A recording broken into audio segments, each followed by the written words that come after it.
Yeah.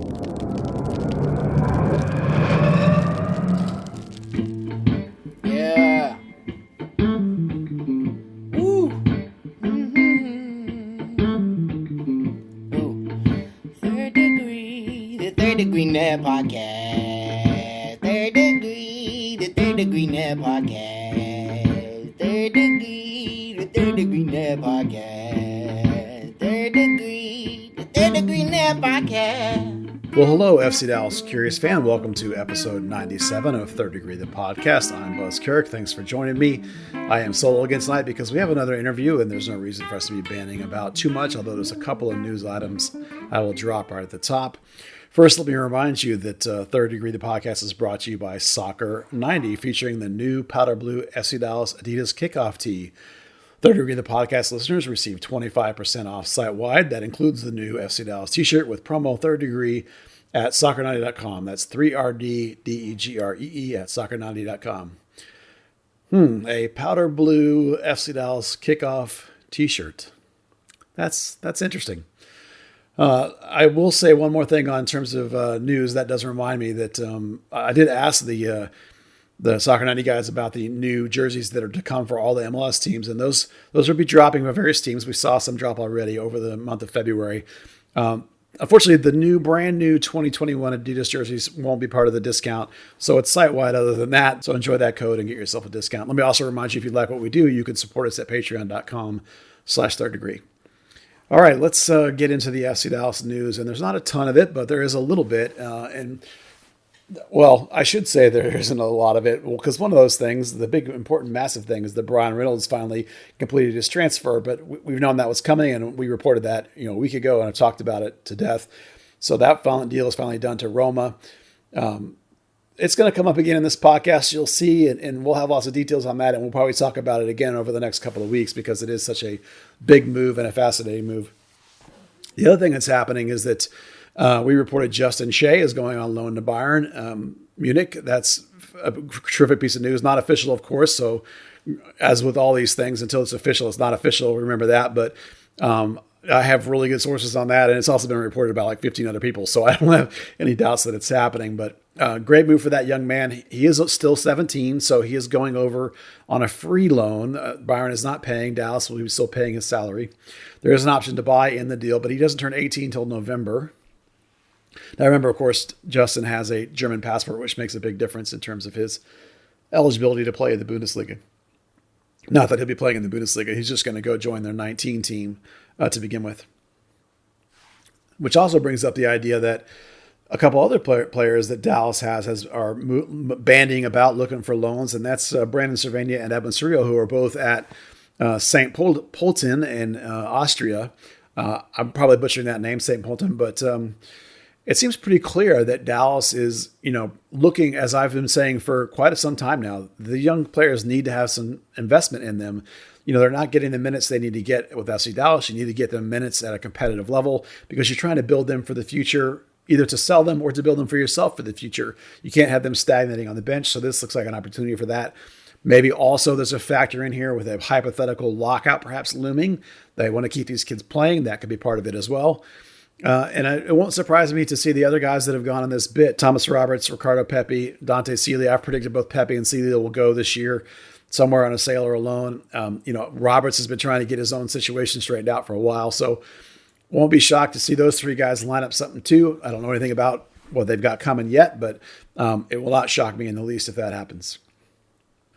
All right, let's bring in today's special guest to the podcast, and it is now my pleasure to introduce Keith Reynolds, who is, obviously you will learn, Bryan Reynolds' father, but also, most importantly, his lead agent, lead representation, his domestic agent. Keith, welcome to the podcast. Thank you for joining us.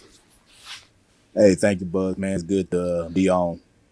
Now, just to be clear for everybody, Keith has represented his son in dealings with FC Dallas up until the point in which the international aspect of transfers got involved, in which case, I believe, Keith, correct me if I'm wrong, that's the point at which you guys brought in some outside assistance for the international aspects of the transfer. But otherwise, you're completely involved with Bryan and his contacts with the clubs and professional career. Is that correct? Yes, sir. Yes, sir. All right, so let's go back to the very beginning of Brian's career. Now, I should say to everybody out there listening that you were a player too. You played at SMU, so certainly you know Yes, sir. quality soccer when you see it. At what Yes, sir. point with Brian did you recognize his soccer ability? What age? Well, I think we were. It was when he was 4 years old. I've always been his coach since all the way until he got to the academy. So I've coached him throughout his younger career, and we know the very first game in the YMCA game he scored.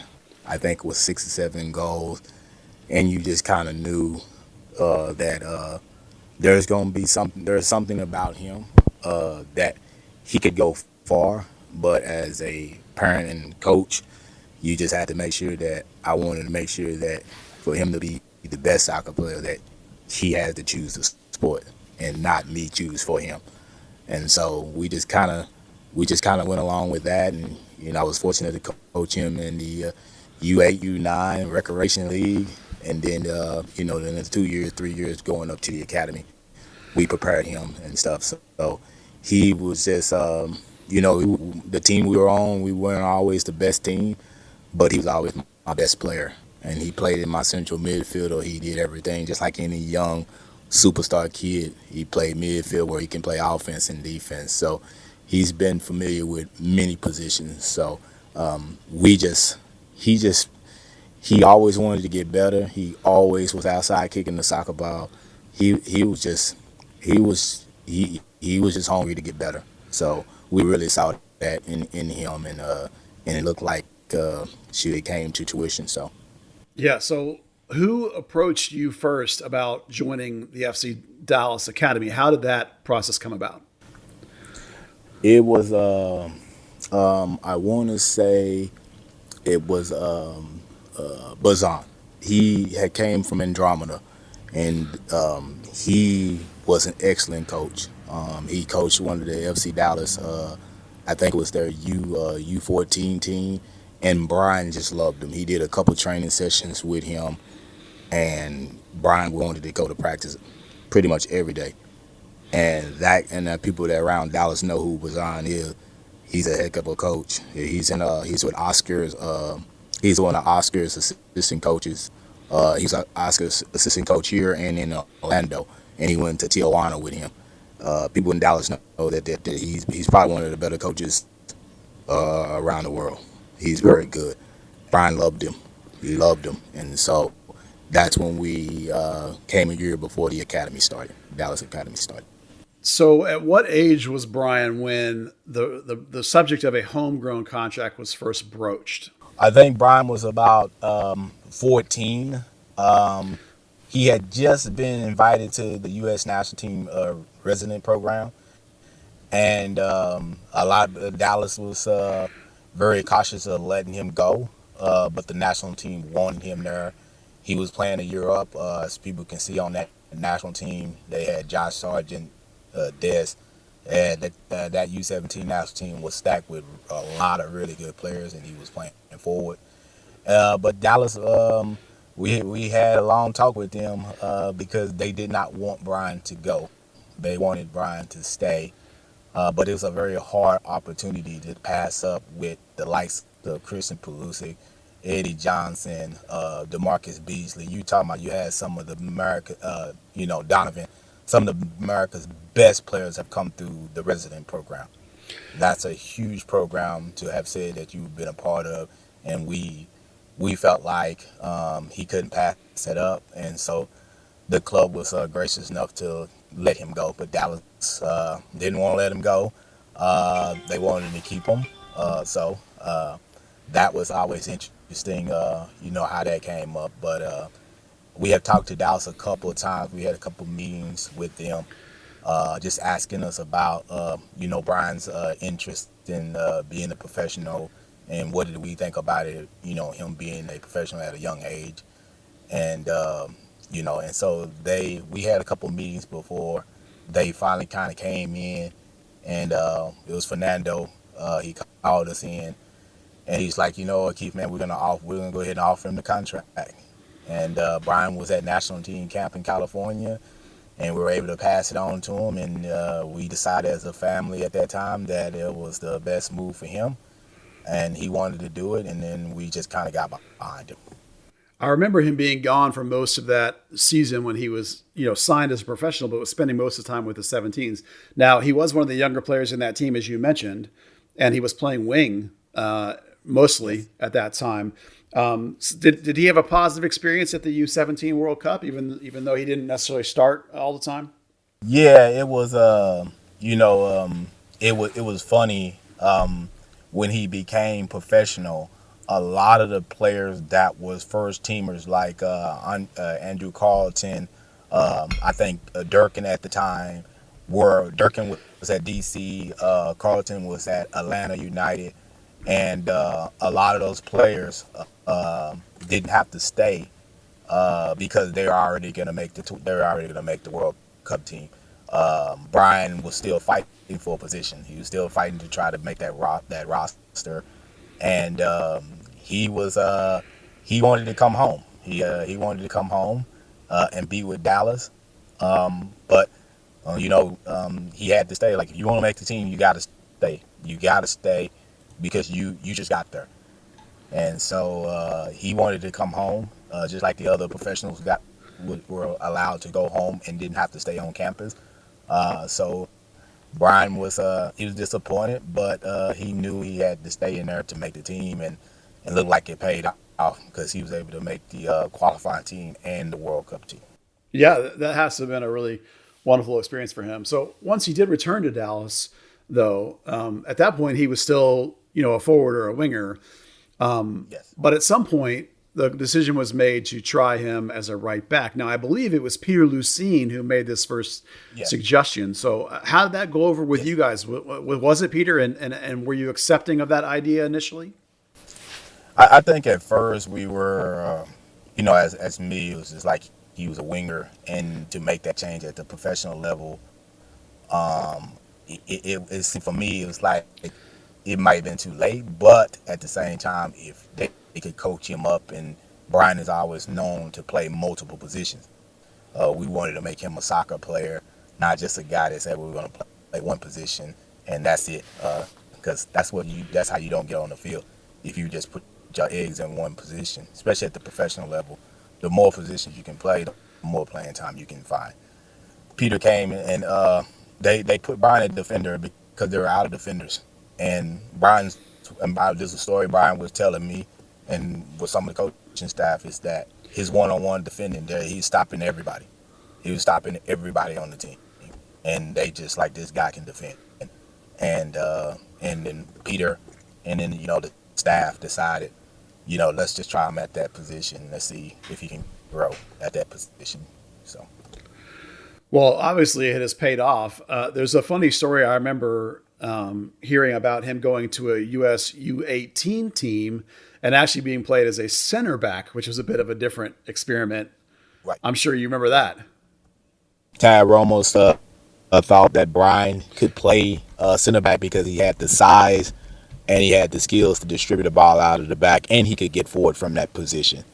And so they said they liked him there. He did a really good job because center back is, I think, they feel like that in the U.S. is still a problem at the center back position, even though we have some really good center backs. But they've seen what Bayern has done with Alba, and they've seen what Man City has done with smaller center backs.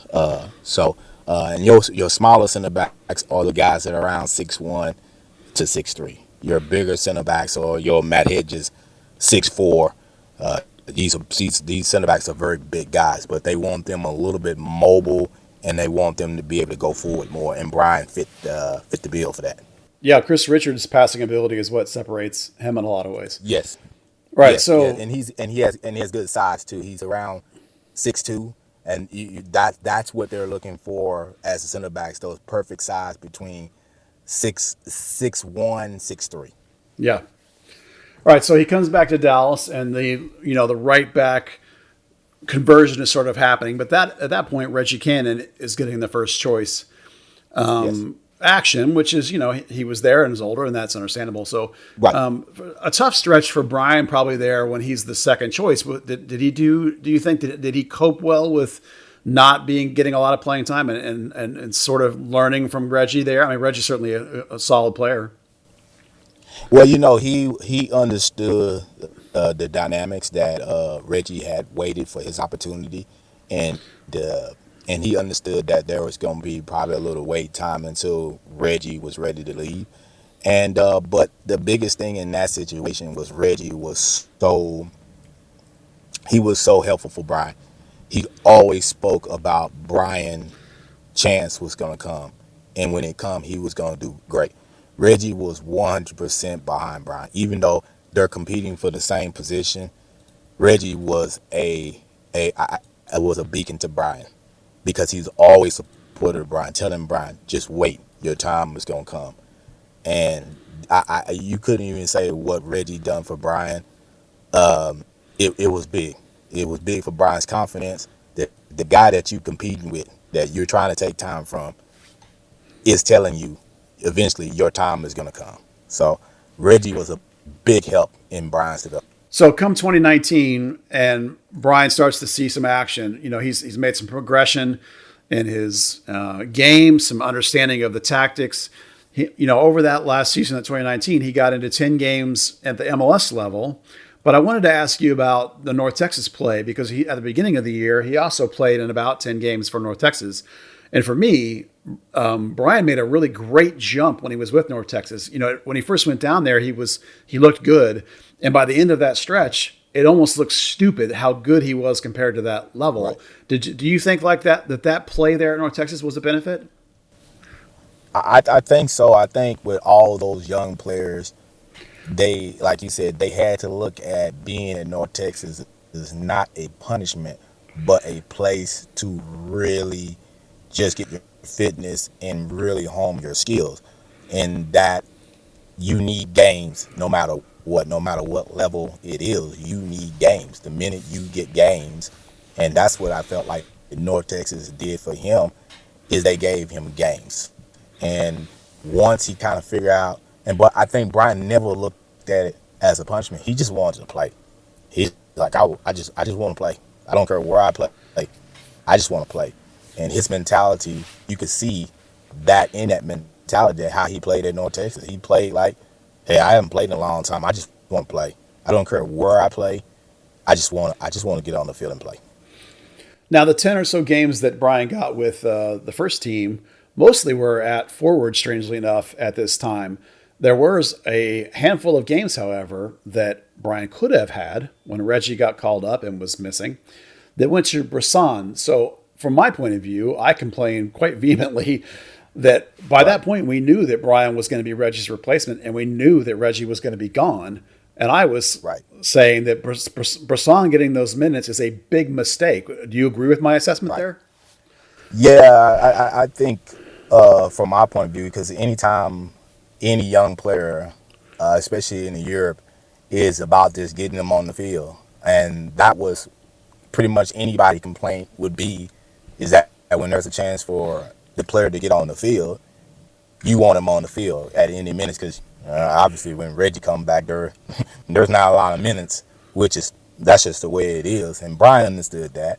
But when he knew when Reggie left that those were very valuable minutes for Bryan, and that's where anybody, if you can get any minutes, you want those minutes. If you don't get those minutes, you're just not gonna be happy. And and that was the decision the club made. Just the staff. They felt like they wanted to be a little bit more safer. But those are minutes that you're always gonna still that were lost. But at the same time, it probably was a more motivation for Bryan to just get stronger when it came his time. So we can look at it as a two-edged sword. All right. So even with the lower play than we might have all hoped at only 112 minutes on the season, nonetheless, at the end of 2019, Dallas begins talking to you about a new contract. At what point during the 2019 season did those discussions begin? Well, it started about the end of the season. They won as the 10 appearances were pretty good for him. He started to show, and he believed that he could play. Once he kind of figured out, and I think Dallas saw that he could play in the league, that he was an MLS player. I think it's just a belief from both sides that, even from Brian's part and Dallas' part, that he could play in the Major League Soccer and he could have a career in it. And I think we both kind of came to agreement. We saw enough is that he could achieve, he could achieve to be a very good, excellent MLS player, and then eventually at some point leaving to go to Europe. And so Dallas was, they came and they was like, okay, I think we want to do another contract. By this time, Brian's contract for his option year is running out. So we have the decision as his agent, is that I have the choice of letting the contract run out and letting Brian leave for free in the summertime, or do we stay with Dallas and and show loyalty to the club, to make sure that they're compensated, and that if Brian is ever sold, that they could put money back into the club. And so we had a decision to make for us. Brian had already had interest from Europe already, and a lot of the teams was like, well, you don't really need to re-sign. You can come here. But Brian had been in Dallas, and Brian's he's a loyal kid, he's a loyal person, and we don't do that. We felt like we owed the club something, and they have been good to us, and we wanted to go ahead and do the contract. We wanted to do the right thing, because we had the decision to just let the contract run out. So what teams had contacted you at that stage in that 2019 season? We had we had a lot of La Liga teams. We had obviously from the Dutch league and the Belgium league. Those are the leagues that were and in Germany. So we had some teams from more of Central Europe and stuff, ones that he really fit. But at that time, we just felt like he hadn't played enough games where they could actually really see him in a real evaluation, because it would have been on more of a Brian starting over to go and have to prove himself, because he didn't have the minutes on the field MLS wise. So it had been prove it again, and Brian really didn't want to do that. So some of the contracts that have been signed by homegrowns before you, notably Paxton Pomykal and Jesus Ferreira, are in the 400,000 to 600,000 escalating range. Yeah. And you guys Yes. ended up with a contract that was more of a incentive-laden contract. So was Yes. there a bit of a, Yes. like maybe not quite the contract you guys were looking for at that time? Well, we felt like the at the time, and I had got a lot of advice from a lot of agents around the league, around Europe, is that Brian was young enough that any contract he got was not about the money. It was nothing about the money. We had to make sure that the money was not the issue. It was about making sure Brian gets on the field, and Brian, salary is enough where teams could come in and buy and bid for him. And so we came to a nice, we felt like an average agreement. They wanted Brian to do it on the field to prove it, and seemed like he was going to do it. But we felt like we had to get the right contract, so we could move Brian when the time came. And it almost like, I guess in a sense, is Brian could have been paid. We could have went after between 300 to 400,000. But at the same time, we wouldn't been able to get out. We wouldn't been able to be sold for the price tag Brian is like, if Brian could have been offered at Roma maybe over a million a year net, but it does us no good for the million if we can't get out of Dallas. So it doesn't matter if if Roma wants to pay Brian what we felt like he deserved, but we can't get out of Dallas to go get it. And so we had to be very smart in the contract negotiation, is to make sure we both get something out of it. And Right. it was us is when the time came, you need to let him go if we give you this contract. And so that's kind of how we came about the numbers and stuff like that. Because I think the one thing I will say is that we had a significant amount of belief in Bryan. I exactly told my son after we signed the deal that he would not see a penny of his new contract from Dallas. We believe if he got on the field and he would have a chance to move on to the next level.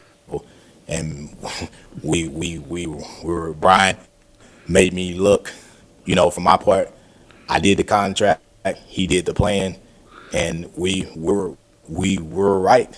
We were right. Yeah. We made the right decision how we did it, and it was very positive, very very positive. Bryan did an excellent job. He made me. I believed in him, and he believed in me. My son allowed me to do the deal because at the end of the day, my son could have got anybody to do it, but he's like, Dad, you need to do it, and so my son believed in me Yeah. to do the deal, and so. I thank him for that, and he just went out there, and I believed in him to do what he was going to do, and he exceeded just every expectation. All right, so we'll come back to the contract and the balance of contract to sale in a minute. But this is the time of year, coming into this 2020 season when Reggie's doing his new contract that is incentivized for him to leave. So it's clear to all of us observing that Reggie's going to be gone almost certainly in the summer. So were there any sort of, I'm not going to say promises, but was the groundwork laid at that point from the technical director or the coaching staff that, okay, you're next, just it's going to be the summer and then you're in? Yeah, they were pretty excited about Bryan's progression. He went to Bayern. He did well. I think the Tijuana game. The Tijuana game, he played right and left back, and then the Seville game. That's when they kind of knew that he was on his way. Because those were very good games against very good teams, and he held his own out there. And I think that's when the club knew that he was. When Reggie left, he was going to be the next one in line. He was he was going to be the first one to get the opportunity to hold the job. Yeah. Again, though, when Reggie does leave, mystifyingly to me, Brisson again gets a couple of games, and I'm sitting there thinking, why are we waiting? Just put Bryan in. He's more than ready. Right. So I imagine you guys were still like, what is going on at that point? Well, Lucci came and told Bryan that they didn't really want to throw him in the fire. I'm looking at the situation as a competitor. Like he only gonna get better unless he get thrown in the fire. He's gonna have to. Players are never ready to play, and Lucci will agree with that. Players are never ready to play, but when they have to play, they're gonna have to play, and they're gonna have to grow up really, really quickly. And so we were kind of like, wow, he's ready to go. He's been waiting for a couple of years. Like, throw him in there. He is ready. He knows what he has to do. Reggie has done a good job with him. The club has done a good job with him. Just it's time. But the club was still cautious to make sure that he breaks in, and they didn't want to make sure that he had a bad game and that he didn't have the confidence in the rest of the season. So they made the decision just to kind of just hold him back where he can kind of watch. But Bryan was just interested in playing. He's just put him out there, and he's going to do what he's going to do. And so that was kind of our thinking. It's like, hey, kids are never ready to play. They wait until it comes their time. And when their time comes, you just got to let them play. You got to let them play. You got to let them go through the learning process. So certainly, though, however, the minute they do put him in, Bryan just destroys all expectations. I mean, I knew he was going to be good, but what he was doing was absolutely ridiculous. Now, of course, there are occasional defensive miscues. He's not always 100% dialed in about where he needs to be all the time. But I really appreciated, for one, how often I saw Matt Hedges, over with Bryan, helping Bryan out, coaching Bryan up. This is what, Matt probably is a coach in the future. So certainly that's a terrific relationship, I'm sure, from Bryan's perspective, being able to play next to Matt and get insight from him. Right. Him and Bryan learned a lot from Brisson. Him and Matt Hedges were teachers on the field to Bryan. As people saw in the game, Brian loved playing with Hedges. When you have Matt Hedges back there, even as a watcher, and I'm nervous in watching Brian, I was so confident Brian was good when Hedges was back there because I know he could cover up my son's mistakes if he made them, and Hedges would do it nicely, and he would help Brian. He would cover for Brian, and also help him at the same time.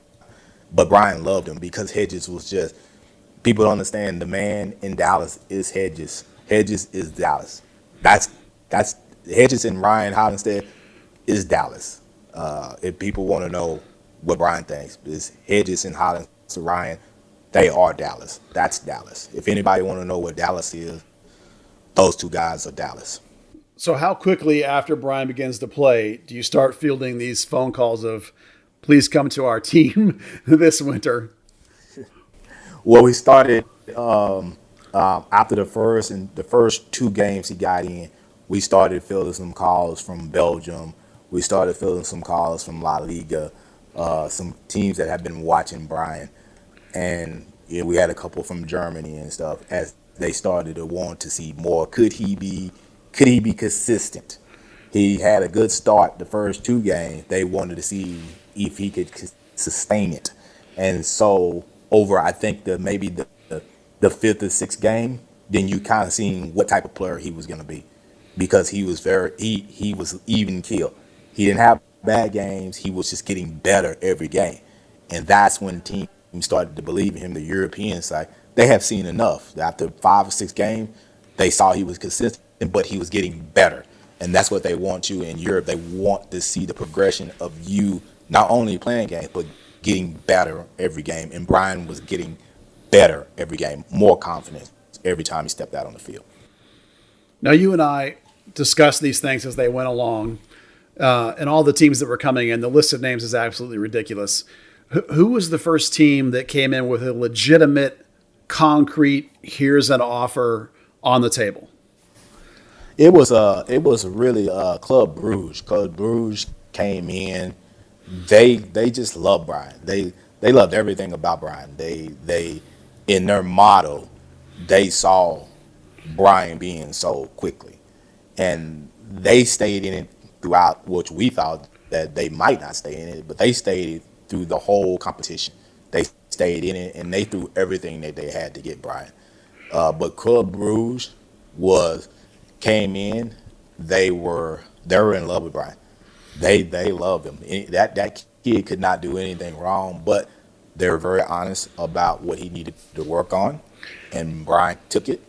And so, but Club Brugge was the first one to come in, of the big Belgium club, to come in and really say, we want that kid.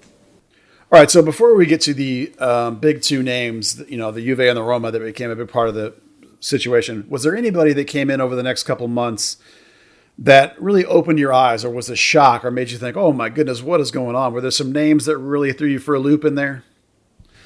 Yeah, it was Inter and AC Milan, the Italian clubs, and I think Parma came in also.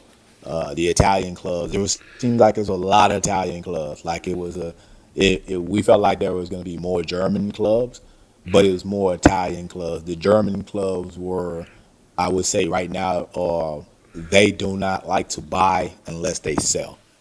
So a lot of the teams in this transfer window, you can see there's not a lot of movement in this window because teams already set in their salary and their movement of the players and their positioning. A lot of teams couldn't make play for Brian until the summertime. We felt like if Brian got to the summertime, then it would have really opened up. You would have had there would have been multiple teams. There would have been at least 20 teams in the bidding process for him in the summertime. Yeah, now there's certainly an appeal to Italy. Was it, in general terms, was it the defensive reputation of that league that was appealing? Yeah, it was one of the things that they just everybody felt like his. I felt like, his defensive positioning. He was going to have to learn because he doesn't play there. Like he hadn't played there for a long time. He hadn't had the experience like a Reggie that played right back for all his career to just kind of know the ins and out of the defending position.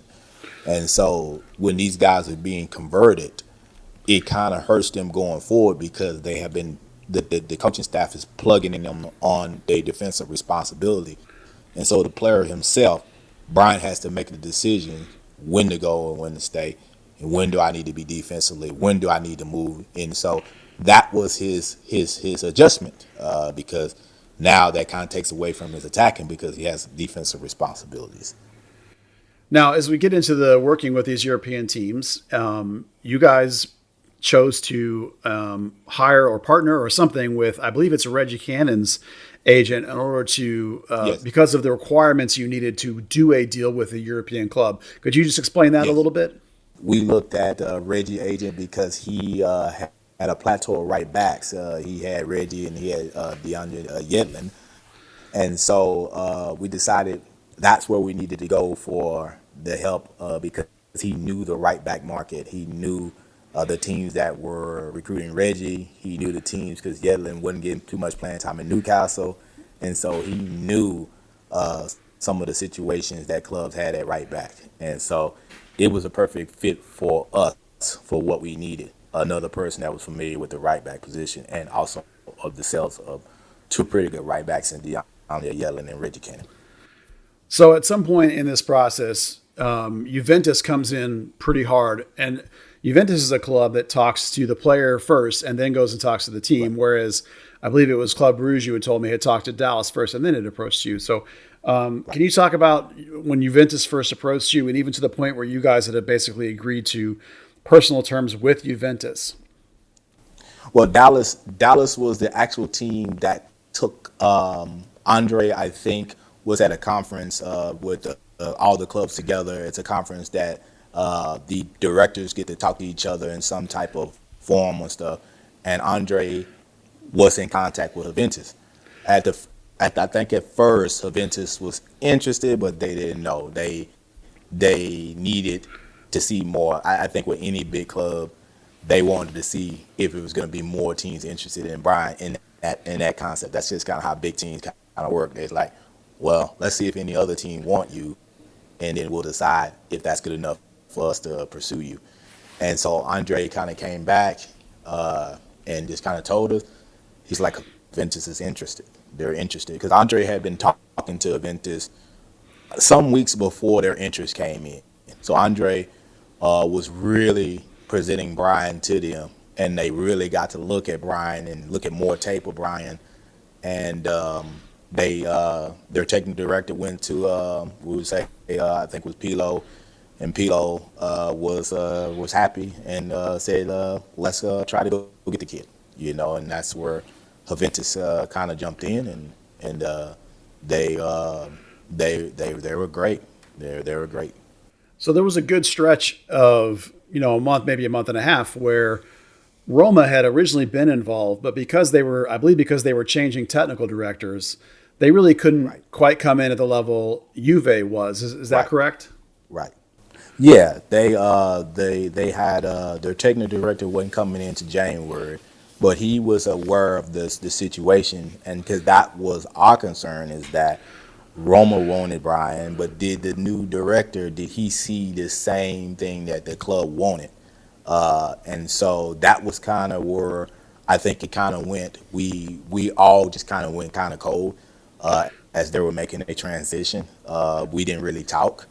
We were mostly with Juventus and Brugge at that time. So it was just they had a transition of leadership for us, their director, and then when he got in, that's when things kind of changed a little bit. So over the last month and a half of the season, Roma's basically out. Bruges is still involved. You guys have, sort of have an agreement with principal for terms with Juve, on the table. And Juve, of course, because of the non-EU limits of the Serie A, is trying to work out a deal first with Cagliari and then with Benevento. Can you sort of explain that process and what sort of fell apart with those two loan situations and FC Dallas's maybe involvement at that point? Well, I think with Cagliari, it was that they didn't have the money. They couldn't pay to the summertime just because of their books. They had spent on I think the new Belgium guy, and Juventus knew them very well, but they just couldn't get it to work. It just for whatever reason, it just didn't work, and Juventus had to go find another partner that will take Bryan, because in these loan situations, Juventus is telling some of these teams the kid's got to play. Like, he's got to play. He's got to play. He's got to get a significant amount of playing time. That's what some Right. clubs do. And so Juventus that right there kind of slowed the deal up. But at the same time, Bryan was always keeping his options open for where he wanted to play. He felt like the right situation to present itself if we stayed in the process. The longer we stay in the process, the better fit will come forward for him, and it's kind of how we looked at it. So what was the sticking point with the Benevento situation? I think the Benevento it came down between whether Roma or Benevento, because Benevento had to be on the deal. Juventus couldn't be in the deal. It was Benevento that had to buy. So it was a difference between, at that point, it became a difference between not so much Roma versus Juventus. It's Roma and what's the best situation between Roma and Benevento. And Bryan, he was in love with Rome.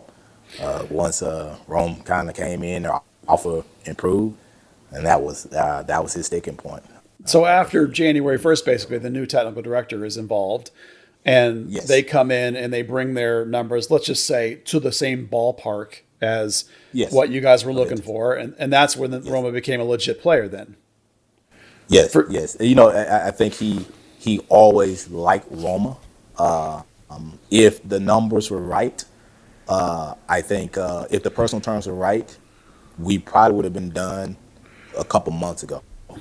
I think that situation was, once the personal terms improved, if the personal terms were where we needed them to be with Dallas' offer, then Roma would have been the choice right off the bat. But Bruges just kept they kept it going. Like, I think there couldn't have been a quicker decision, because Bruges was bringing everything to the kitchen table. They were bringing everything they had.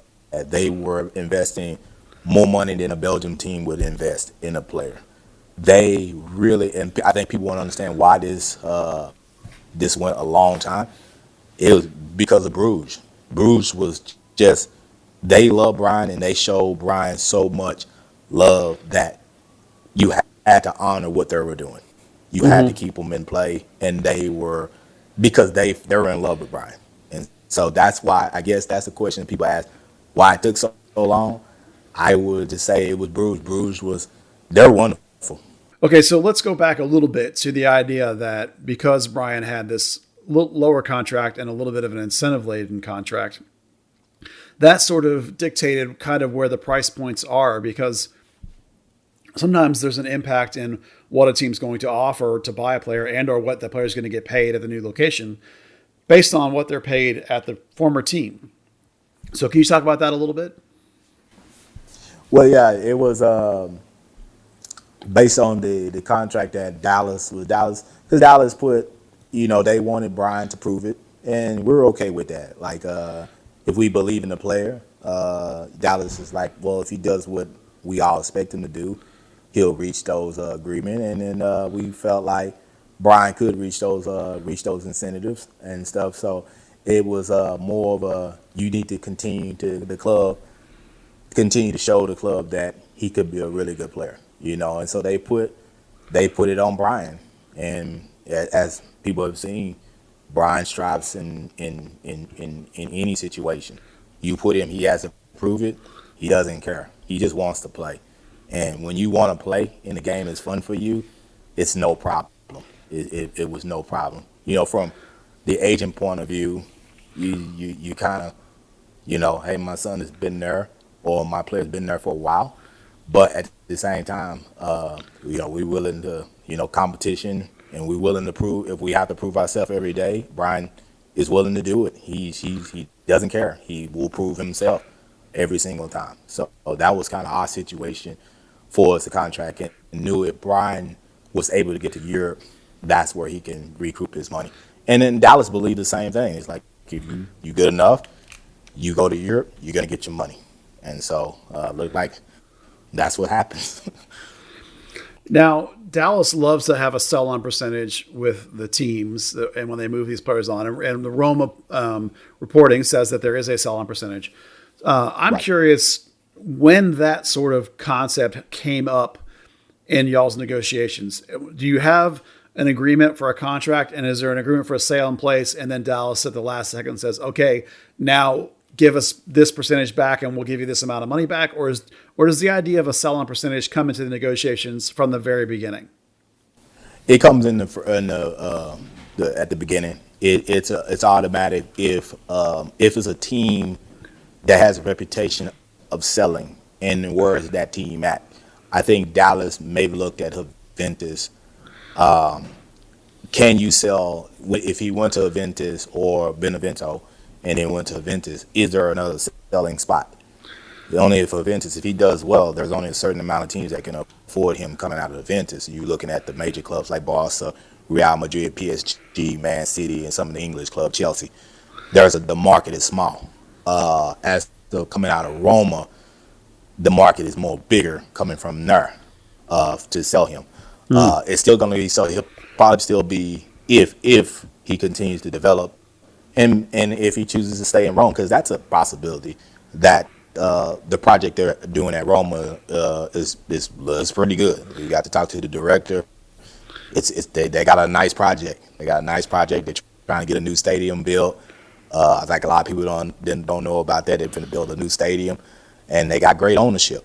They're about the Americans, and they're about the American players. So the project was really good. So we felt like that could be Bryan. Felt like that, he wanted it. I mean, a lot of people may not know that the owner of Roma is the same person that owns the Gulf States Toyota that sponsors FC Dallas's Toyota Stadium. Right. How do you feel like that relationship influenced all these negotiations? Is there a chance that one of the reasons Roma was really interested is because there's a relationship, because they know the Hunts, because they know FC Dallas and had seen Bryan, perhaps? Well, I think I think to break down the Italian league, once one comes in, the other team take a look.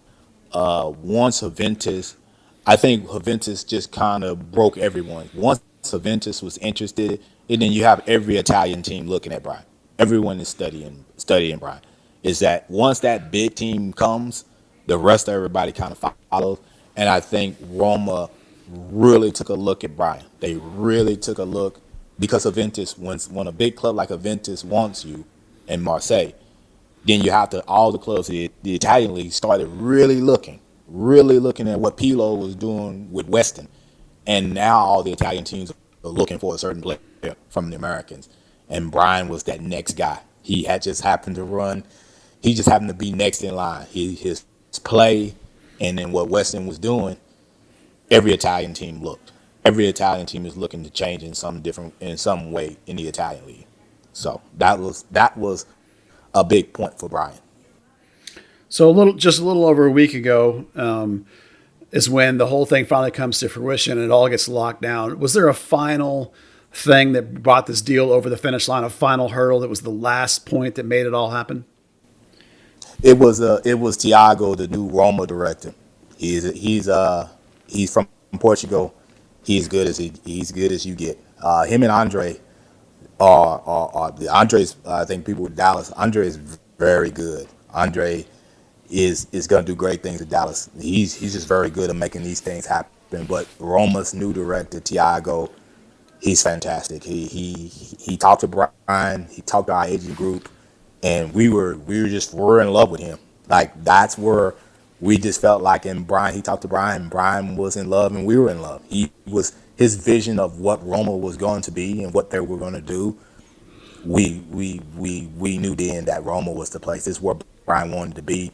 But the new director, once we talked to him, he just pushed it over the line. They matched. They got the contract to the full point, and he talked about Roma's vision and we just fell in love with his vision of what Roma was and what it was going to be.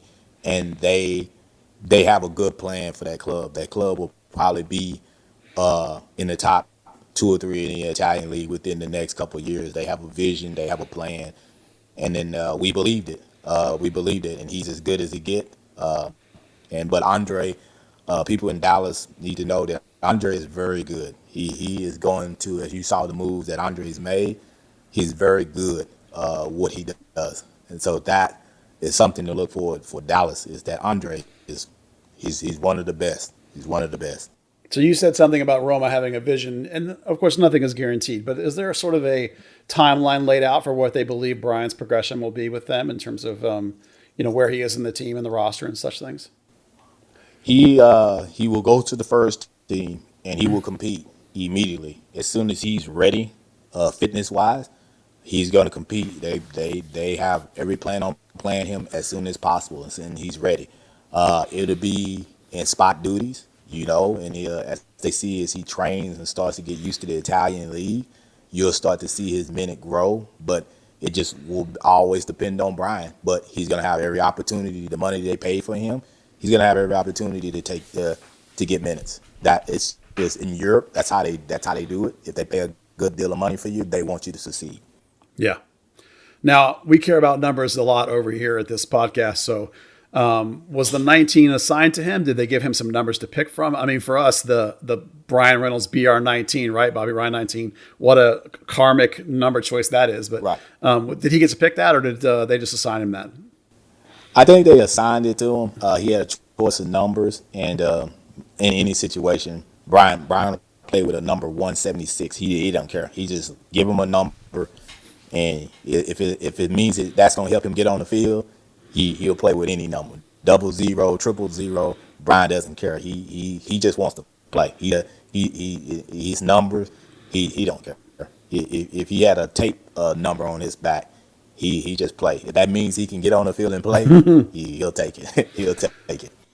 Well, I have a non-Bryan question for you, Keith, and that's the fact that your younger son, Ty Reynolds, is still with the academy at FC Dallas.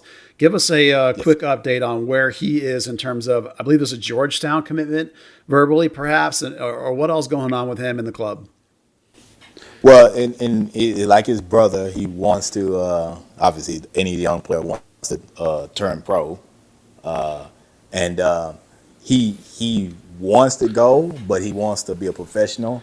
But he's like his brother. He's competitive, and he wants to kind of do what his brother does, and he's more than capable of doing what his brother has. They're built, and they come from the same. They're cut from the same piece of cheese. So they are for him right now is that there's a couple trials coming up for him to go to Europe. His brother's opened the door, and Ty is going to get a chance to experience every opportunity earlier than his brother to get a chance to go to Europe. So that's kind of in our plans right now, is to get him for him to compete with his U19 team, academy team. He's playing up a couple of years, and let him see how he progresses there. And then when COVID comes, when COVID kind of gets better in Europe, he's got a couple trials set up. A couple of teams are already interested in him, and so we're going to go from there. But his big brothers kind of opened the door.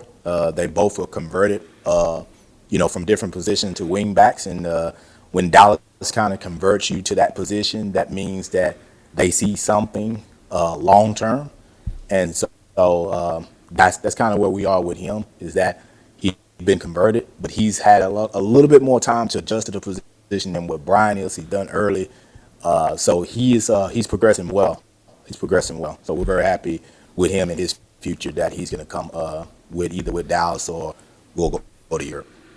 One of the other aspects, of course, with being a pro is related to shoe contracts. And I know Bryan has been, working with different companies like that.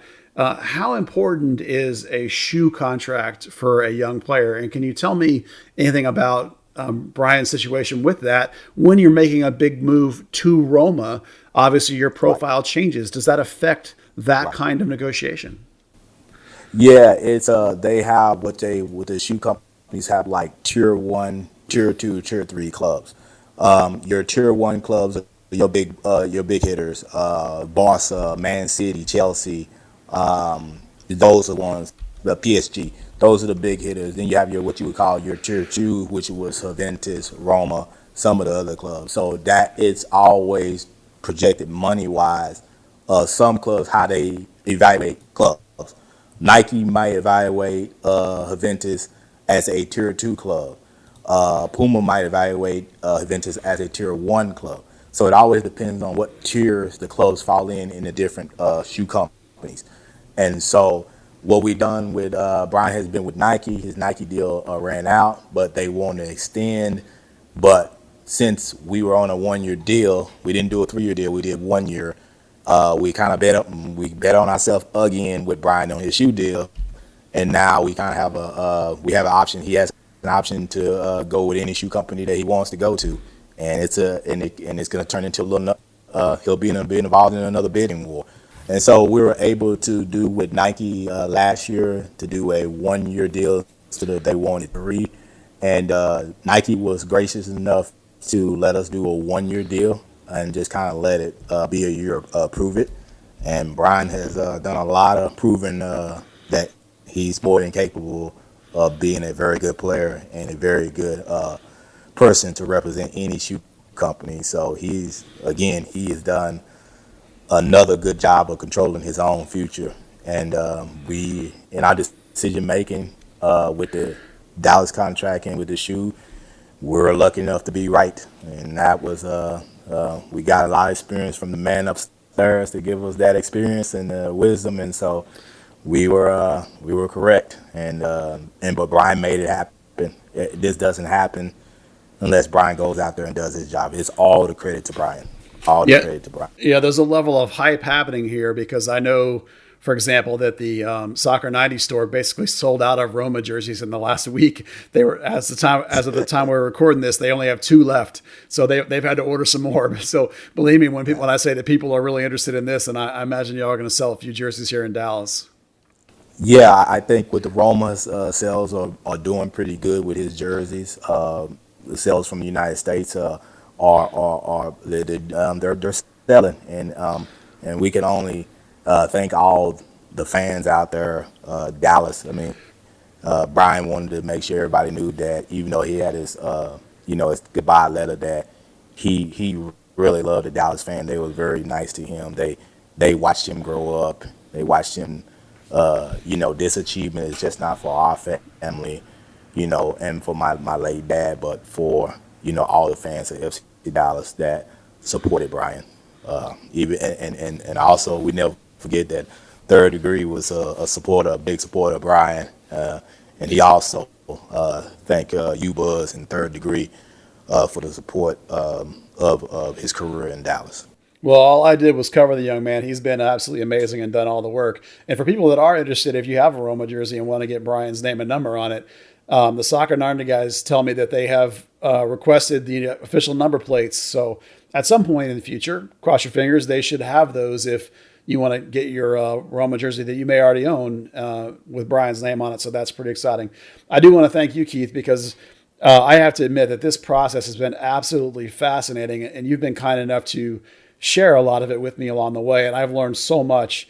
I imagine that for you guys, it's been both exciting at times, but also trying at times to have gotten through this. And I'm sure there's some relief and excitement that it's finally over and the next stage of Bryan's life and career is happening. We're kind of glad the process is over. It's been a long process, but it's been a really good learning experience for Bryan and everybody that was with us throughout this journey. But it was it came to the place where he needed to be, and we want to thank everybody, and especially the man upstairs, for giving him this opportunity. But Bryan, at the end of the day, Bryan did the job. It's everything is predicated on how he did. He stepped up and he did everything he needed to do. So I'm very proud of him. Our whole family in Dallas is proud of what Bryan did. He did a good job. Well, I'm proud of him too. I'm sure all the fans are proud of him. The kid's done some remarkable stuff, and the level he's going to now is just going to be, in the cloud stratosphere. And we're going to be excited to watch and cheer him on. Keith, thank you for coming on. Thanks for bearing with me through the glitches. And I appreciate your candor the whole time. And I appreciate your candor today. And best of luck to you and to Bryan and to your son, Ty, as well. Hopefully the sky's the limit for you guys. And thank you for coming on. Hey, thanks again, Buzz, man. Appreciate you. And thank you for Third Degree for the support of Bryan. And maybe in the future, we'll be talking about Ty, either being with Dallas and stuff. So we'll see what the future holds for us. That will be exciting. All right. Thanks again. And good luck. And we'll see you down the road. Hey, thanks, Buzz. Once again, thanks to Keith for coming on and talking us through the process, both of Bryan's career and the process, the drama, the soap opera that was his transfer that eventually ended up being Roma. There's so much going on behind the scenes the whole time, and it was really generous of him to share a lot of the information with me. I learned a whole lot through the process. And we'll see what happens with Bryan going forward. I'm super excited for his time at Roma. I think he's going to do great there. Great opportunity for him. Great club. Great jerseys. And even his kid Ty, we'll see what's next for him. He is playing up with the 19s quite frequently. He's also a wing back like Bryan. Maybe not quite the athlete that Bryan is, but still a remarkably good player. So kid also should have a bright future if he chooses that route. And it's been a fascinating process, and I'm sure they're relieved that it's over. It's been a heck of a grind a lot of times and trying to keep up with everything and keep it all straight. Just a reminder real quick that if you like what we do, you can support us at patreon.com/Third Degree. And again, Third Degree, the podcast, is brought to you by Soccer 90, and that includes the new Powder Blue FC Dallas kickoff tee. Third Degree podcast listeners receive 25% off site-wide, including the new tee with the promo code Third Degree at soccer90.com, 3RDDEGREE at soccer90.com. Can't help but be intrigued by that powder blue t-shirt. I've seen the images. It's a pretty damn cool shirt. I think you guys will like it, and I imagine that it means something if you stay with me on that. All right, once again, thanks for listening. Thanks for Pappy Check for the music. Hope you guys enjoyed this week's podcast. Thanks again to Keith Reynolds for coming on and chatting with us. It was really enlightening, and I hope you guys found it so too. And once again, there'll be a podcast next week. We hope you'll join us for another edition of Third Degree, the podcast. Third Degree, the Third Degree Net Podcast. Third Degree, the Third Degree Net Podcast. Third Degree, the Third Degree Net Podcast. Third Degree, the Third Degree Net Podcast.